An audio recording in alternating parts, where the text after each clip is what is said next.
চন 2019 ভাৰত চৰকাৰে সংবিধানৰ 370 নং অনুচ্ছেদ বাতিল কৰাৰ লগে লগে জম্মু কাশ্মীৰৰ পৰা পৃথক হৈছিল লাডাখ। সেই লাডাখত মই এই মুহূৰ্তত উপস্থিত আছোঁ। ভাৰত চৰকাৰৰ মিনিষ্ট্ৰী অফ ইনফৰমেশ্যন এণ্ড ব্ৰডকাষ্টিঙৰ অধীনত PIB গুৱাহাটীৰ উদ্যোগত এটা 13জনীয়া সাংবাদিকৰ দলক লাডাখ ভ্ৰমণৰ সুযোগ দিয়া হ'ল।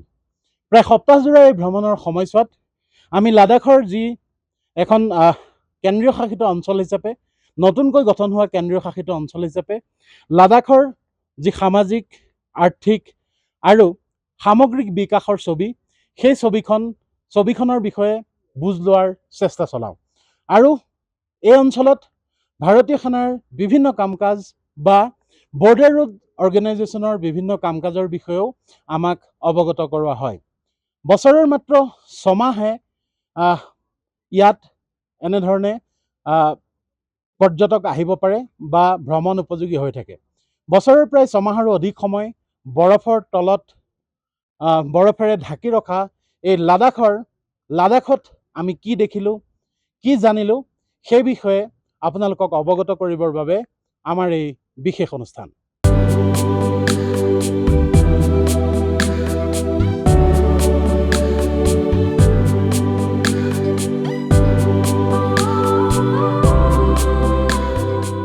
লাডাখ ভাৰতৰ নৱগঠিত কেন্দ্ৰশাসিত অঞ্চল, হিমালয়ৰ কোলাত অৱস্থিত এক প্ৰাকৃতিক সৌন্দৰ্যৰ অপৰূপ ভূমি।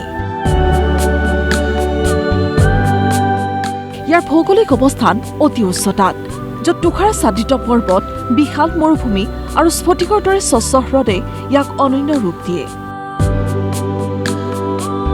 পাংগং ছ' আৰু ছ' মৰিৰিৰ দৰে হ্ৰদৰ নীলা পানী আৰু নুব্ৰা উপত্যকাৰ সেউজীয়া দৃশ্যই পৰ্যটকৰ মন মোহে। প্ৰেছ ইনফৰমেশ্যন ব্যুৰো চমুকৈ PIB গুৱাহাটীৰ উদ্যোগত 7দিনীয়া লাডাখৰ ভ্ৰমণ সফলতাৰে সামৰে অসমৰ আগশাৰীৰ সংবাদ গোষ্ঠীৰ 13জনীয়া সাংবাদিকৰ দলে। PIB গুৱাহাটীৰ বিষয়া কৰ্মচাৰীয়ে গঠিত প্ৰতিনিধি দলটোৱে সমগ্ৰ লাডাখৰ কেইবাটাও গুৰুত্বপূৰ্ণ প্ৰতিষ্ঠান আৰু সংস্থা পৰিদৰ্শন কৰে। লাডাখৰ প্ৰকৃতি কঠোৰ যদিও মনোমোহা। উগ্ৰ শীত, শুষ্ক গ্ৰীষ্মৰ পৰিৱেশত ইয়াৰ জৈৱ বৈচিত্ৰ্য চমকপ্ৰদভাৱে বিৰল ব্যতিক্ৰম। লাডাখৰ সংস্কৃতি বৌদ্ধ ধৰ্মৰ দ্বাৰা গভীৰভাৱে প্ৰভাৱিত। প্ৰাচীন বৌদ্ধ মঠবোৰ ইয়াৰ আধ্যাত্মিক ঐতিহ্যৰ প্ৰতীক। লাডাখৰ প্ৰাকৃতিক সৌন্দৰ্য, বৈচিত্ৰ্যময় জীৱ-জগত আৰু সমৃদ্ধ সাংস্কৃতিক ঐতিহ্যই ইয়াক ভাৰতৰ এক অনন্য গন্তব্যস্থল কৰি তুলিছে। PIB গুৱাহাটীৰ উদ্যোগত লাডাখ ভ্ৰমণলৈ যোৱা সাংবাদিকৰ দলটোৰ অন্যতম সদস্য মৃগাংক শইকীয়াৰ এই প্ৰতিবেদন লাডাখৰ লাৱণ্য। Reports from the মুনলেণ্ড।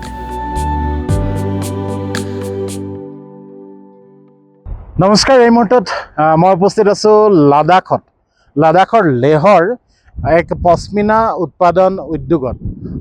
এখন cooperative society, all Changthang pashmina growers cooperative marketing society নামে এখন ছ'চাইটিৰ এটা উৎপাদন গোট ইয়াত আছে। এই উৎপাদন গোটটোত পশ্মিনা মানে ভেড়াৰ নোমৰ পৰা ঊণ তৈয়াৰ কৰাৰ এটা উদ্যোগ, আৰু এই উদ্যোগটোত কেনেদৰে আচলতে কি কৰে সেয়া মই দৰ্শকসকলক দেখুৱাব খুজিছোঁ। প্ৰথমতে মোৰ সোঁ চাইডে আছে ডাঙৰ এটা ইউনিট নহয়, সৰু ইউনিট। এই ইউনিটটোত আপোনালোকে মই ভিডিঅ'ত যদি আছে, ভিডিঅ'ত আপোনালোকে দেখিছে ইয়াত আচলতে ভেড়াৰ ঊণখিনি যেতিয়া ভেড়া ফনিয়াই সংগ্ৰহ কৰি লৈ অহা হয়, সেইখিনি ইয়াতে ধোৱা পখলা কৰা হয় আৰু পৰিষ্কাৰ কৰাৰ অন্তত সেই ঊণখিনি এই উদ্যোগটোলৈ অনা হয়, এই কাৰখানাটোলৈ অনা হয়। এই দুটাকৈ ইউনিটত, প্ৰতিটো ইউনিটে ঘণ্টাত আচলতে ধোৱা পখলা কৰা ঊণখিনিৰ পৰা ফাইনেল প্ৰডাক্ট হিচাপে 5 কেজিকৈ ঊণ উৎপাদন কৰিব পাৰে, যি ঊণৰ পৰা অতি উন্নত মানৰ যি পশ্মিনা ঊণ, যি ঊণৰ পৰা শ্বল ইত্যাদি তৈয়াৰ কৰা হয়। পশ্মিনা উদ্যোগৰ ক্ষেত্ৰত, লেহ লাডাখৰ পশ্মিনা উদ্যোগৰ ক্ষেত্ৰত এই উদ্যোগটোৱে গুৰুত্বপূৰ্ণ বৰঙণি আগবঢ়াই আহিছে। তাতকৈ ডাঙৰ কথা যে এখন কোঅপাৰেটিভ ছ'চাইটিয়ে এই উদ্যোগটো চলাই আহিছে। मेरा नाम चिल्लेस नूरबू है। मैं जनरल सेक्रेटरी हूँ all Changthang pashmina growers cooperative marketing society, थोड़ा लंबा नाम है। तो ये सोसाइटी जो है तकरीबन आज से 20 ईयर्स पहले चांगथांग के जितने भी पश्मीना ग्रोवर्स है कोऑपरेटिव, उनका एक कोऑपरेटिव रेवोल्यूशन के द्वारा फॉर्म हुआ है। और मेन पर्पस जो है इस कोऑपरेटिव का है कि जितने भी चांगथांग का पश्मीना रॉ वूल का प्रोडक्शन है उसको एक जगह पे कंसोलिडेट करना और उसके लिए एक रिलायबल, सूटेबल और एक और सभी के फेवर में जाने वाला एक मार्केट ढूंढा जाए। तो उसी उद्देश्य से इस कोऑपरेटिव को बनाया गया है। और द फैक्ट दैट ये सस्टेन किया है 22 ईयर्स तक, इटसेल्फ इज अ टेस्टिमनी कि ये एक सक्सेसफुल कोऑपरेटिव हमारे लिए बना है।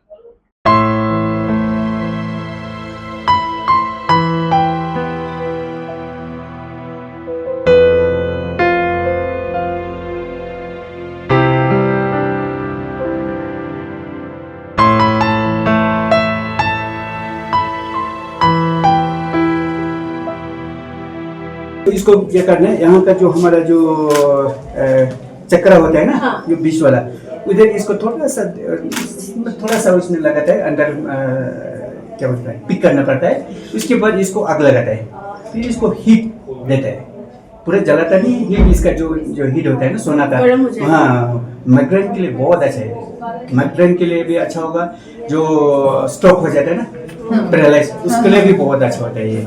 বৌদ্ধ ধৰ্মৰ অন্তৰ্গত বা বৌদ্ধ ধৰ্মাৱলম্বী লোকসকলে ট্ৰান্স হিমালয়ান যিটো এৰিয়া, এই অঞ্চলত বাস কৰা লোকসকলে বছৰ বছৰ ধৰি সেই তাহানিৰ পৰা আজিলৈকে যি ধৰণৰ চিকিৎসা পদ্ধতিত বিশ্বাস কৰি তেওঁলোকে বিভিন্ন ৰোগৰ আৰোগ্য লাভ কৰি আহিছে, সেই ৰোগৰ যি চিকিৎসা পদ্ধতিক শেহতীয়াকৈ আয়ুষ বিভাগে, ভাৰত চৰকাৰৰ আয়ুষ বিভাগে তাক স্বীকৃতি প্ৰদান কৰিছে যে হোমিওপেথি বা আয়ুৰ্বেদৰ দৰে সোহাৰিকপাও এক পৰম্পৰাগত চিকিৎসা পদ্ধতি। আমি এই মুহূৰ্তত সেই লেহৰ নেশ্যনেল ইনষ্টিটিউট অফ সোহাৰিকপাৰ য'ৰ যিটো ড্ৰাগ ৰিপজিটৰী বা ক'ব পাৰি এটা সৰু সুৰা সংগ্ৰহালয় আছে, সেই সংগ্ৰহালয়ত উপস্থিত আছোঁ।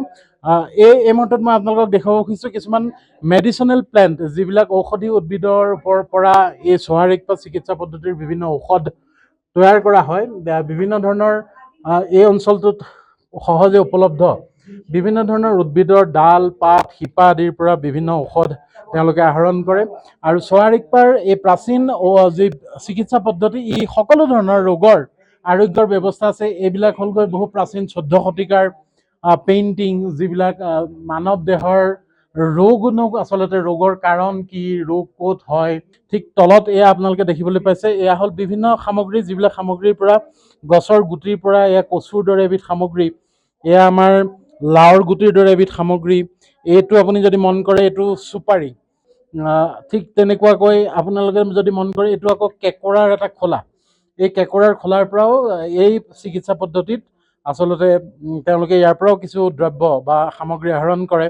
যেতিয়াৰ পৰা আয়ুষ বিভাগটোৱে, ভাৰত চৰকাৰে সোহাৰিকপাক এক পৰম্পৰাগত চিকিৎসা পদ্ধতি বা বিকল্প চিকিৎসা পদ্ধতি হিচাপে যেতিয়াৰ পৰা স্বীকৃতি দিলে, তেতিয়াৰ পৰা ইয়াৰ প্ৰসাৰৰ ক্ষেত্ৰত এই নেশ্যনেল ইনষ্টিটিউট অফ সোহাৰিকপাই যথেষ্ট কাম কৰি আহিছে।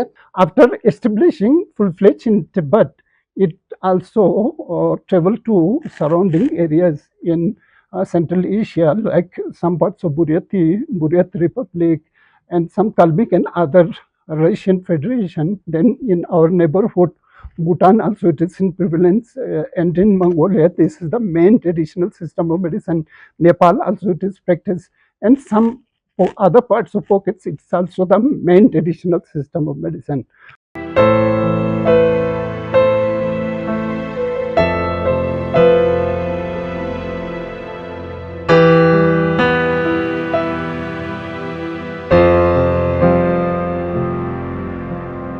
নেশ্যনেল ইনষ্টিটিউট অফ সোহাৰিকপা, তাৰ অধীনতে এখন বটানিকেল গাৰ্ডেন, য'ত ঔষধি উদ্ভিদৰ খেতি কৰা হয়। প্ৰধানমন্ত্ৰী নৰেন্দ্ৰ মোদীয়ে কৈছিল যে সঞ্জীৱনী উদ্ভিদ লাডাখত পোৱা যায়, লাডাখৰ এই সঞ্জীৱনী উদ্ভিদ। এই মুহূৰ্তত আমি সেই সঞ্জীৱনী উদ্ভিদ ইয়াত প্ৰণালীবদ্ধভাৱে খেতি কৰা হৈছে। আচলতে नरेंद्र मोदी जी ने इसको अभी संजीवनी कहा है, तो हमने इसको यहाँ पे प्रोपोगेट करा हुआ है। तो ये ज़्यादातर endemic to high altitude region में होता है, ज़्यादातर 18,000 फीट सी लेवल के ऊपर ही आता है। तो हमने इसको नीचे लाके हमने इसको प्रोपोगेशन टेक्निक्स के द्वारा हमने इसको यहाँ पे स्थापित किया हुआ है। तो आप देख सकते हो ये छोटा प्लांट अराउंड 1 से 1.5 फीट तक इसका हाइट होता है।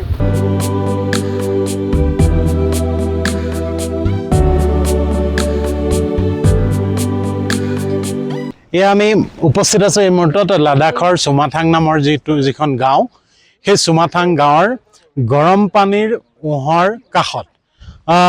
আমি গোলাঘাট জিলাত নামবৰ অভয়াৰণ্যৰ মাজত অসমত এটা গৰম পানীৰ উঁহ থকা বুলি জানো।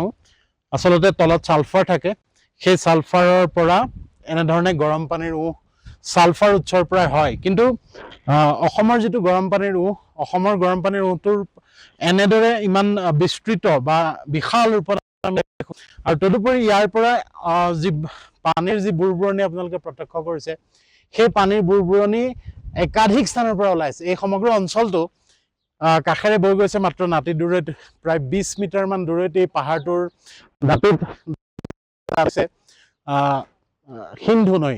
সেই সিন্ধু নৈৰ কাষতে কেৱল বুলি নহয়, এই সমগ্ৰ অঞ্চলটো বিভিন্ন ঠাইত একাধিক স্থানত এই যি গৰম পানীৰ স্প্ৰিং, হট স্প্ৰিং, চুমাথাঙৰ যি হট স্প্ৰিং, ইয়াৰ যি বৌদ্ধ ধৰ্মৰ যি চিকিৎসা পদ্ধতি, এই চিকিৎসা পদ্ধতিত গৰম পানীৰ যি ভাপ, সেই ভাপ ব্যৱহাৰ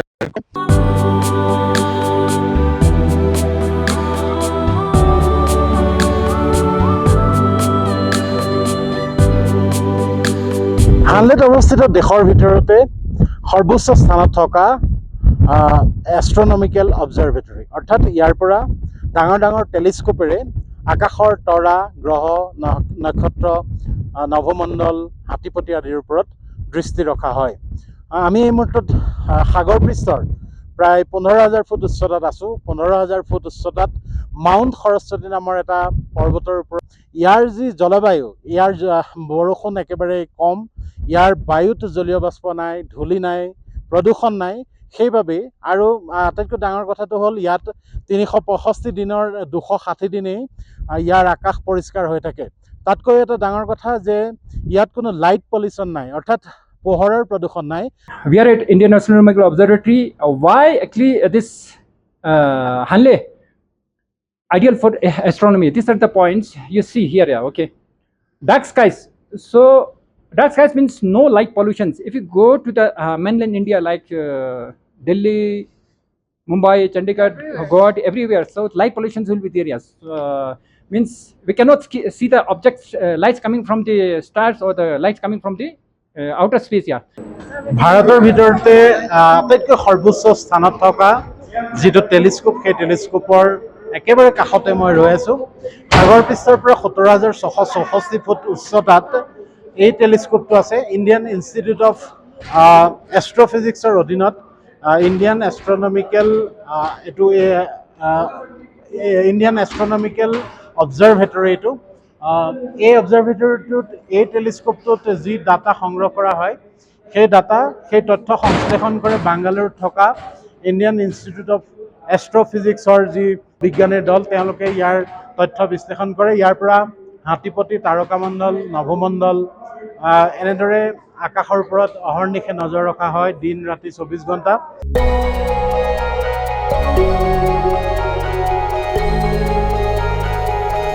নমস্কাৰ, ৰেডিঅ' আনলেলৈ আপোনালোক সকলোকে স্বাগতম জনাইছোঁ। 89.6 মেগাহাৰ্টছত ভাৰতীয় সেনাৰ দ্বাৰা পৰিচালিত এইটো এটা কমিউনিটি ৰেডিঅ' চেণ্টাৰ। লাডাখৰ হানলেৰ এই অঞ্চলটোৰ 10 কিলোমিটাৰ জোৰা এটা অঞ্চলৰ লোকসকলক বিভিন্ন সজাগতামূলক চৰকাৰী আঁচনিয়ে হওক, কৃষি ক্ষেত্ৰৰে হওক বা বতৰৰে হওক, বিভিন্ন বিষয়ৰ খবৰ তেওঁলোকক অনুষ্ঠান আকাৰে সম্প্ৰচাৰ কৰি জনোৱা হয়। এনেধৰণে ভাৰতীয় সেনাই লাডাখৰ বিভিন্ন অঞ্চলত একাধিক এনেকুৱা কমিউনিটি ৰেডিঅ' চেণ্টাৰ স্থাপন কৰি তেওঁলোকে সেৱা আগবঢ়াই আহিছে।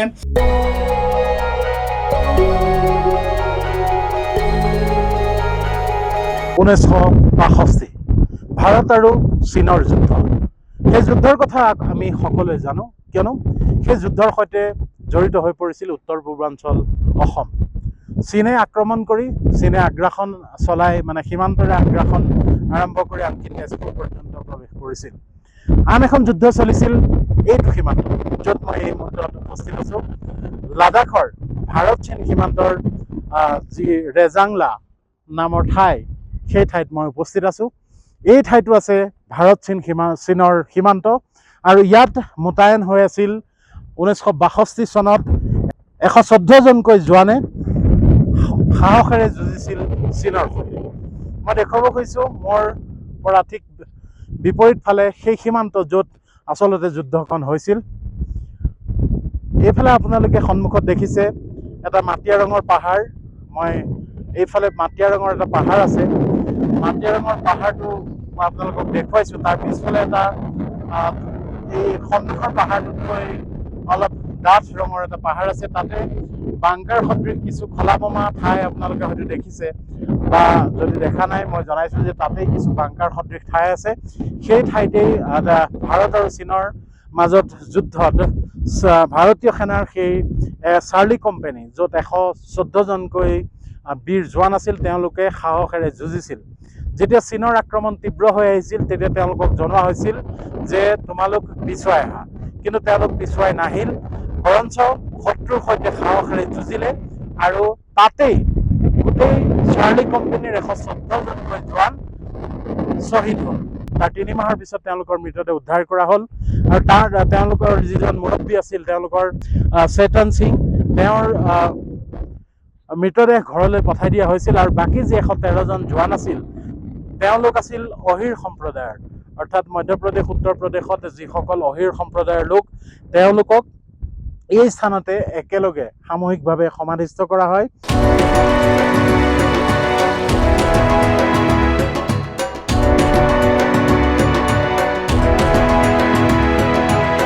মোৰ পিছফালে এই জলধাৰা এই জলৰাশি আপোনালোকে চিনি পাইছেনে হয় যদি আপুনি অনুমান কৰিব পাৰিছে এয়া হ'ল লাডাখৰ পাংগং লেক নীলা পানীৰ এই হ্ৰদ এফালে চীন আনফালে ভাৰত তাৰ মাজত এই বিশাল জলৰাশি এই পেংগং লেকৰ এই যি মনোৰম দৃশ্য এই যি পানীৰ ঢৌ এই যি বৈ থকা বলি থকা বতাহ এই সকলোৱে এই স্থানক এক মনোৰম ৰূপ প্ৰদান কৰে আৰু প্ৰতি বছৰে এই পেংগং লেকৰ সৌন্দৰ্য সোধা পান কৰিবলৈ বিশ্বৰ বিভিন্ন প্ৰান্তৰ পৰা পৰ্যটক আহে এই বিশেষকৈ আমি য'ত এই মুহূৰ্তত উপস্থিত আছোঁ এই অঞ্চলটোৰ এই ঠাইটুকুৰাৰ কেতবোৰ চিনেমেটিক বৈশিষ্ট্য আছে হয় আপোনাৰ নিশ্চয় মনত আছে 3 ইডিয়টছ চিনেমাখনত এই ঠাইত কেইবাটাও দৃশ্যগ্ৰহণ হৈছিল এই আসন তিনিখন যদি আপোনাৰ মনত আছে মই আৰু বেছিকৈ পৰিচয় কৰাই দিব নালাগে এটা গানৰ দৃশ্যত 3 ইডিয়টছ এই আসনতে বহিছিল আৰু তদুপৰি ইয়াত 3 ইডিয়টছৰ উপৰি জব তক হে জান নামৰ যিখন শ্বাহৰুখ খান অনুষ্কা শৰ্মাই অভিনয় কৰা ছবি তাৰো দৃশ্যগ্ৰহণ হৈছিল এইখন হ'ল 3 ইডিয়টছৰ সেই বিশেষ টুলখন য'ত বহিছিল 3টা ইডিয়ট সেই ছবিখনতে লাডাখত শ্বুটিং হোৱা এটা দৃশ্যত কৰীনা কাপুৰে যিখন স্কুটাৰ ব্যৱহাৰ কৰিছিল যিখন স্কুটাৰত উঠিছিল সেই স্কুটাৰখন হ'ল এইখন স্কুটাৰত উঠি কৰীনা কাপুৰে এটা দৃশ্যত অভিনয় কৰিছিল নিশ্চয় আপোনাৰ এতিয়া মনত পৰি গৈছে আপুনি যদি কেতিয়াবা এই লাডাখ ভ্ৰমণত আহে এই পেংগং লেকৰ পাৰলৈ আহিবলৈ নাপাহৰিব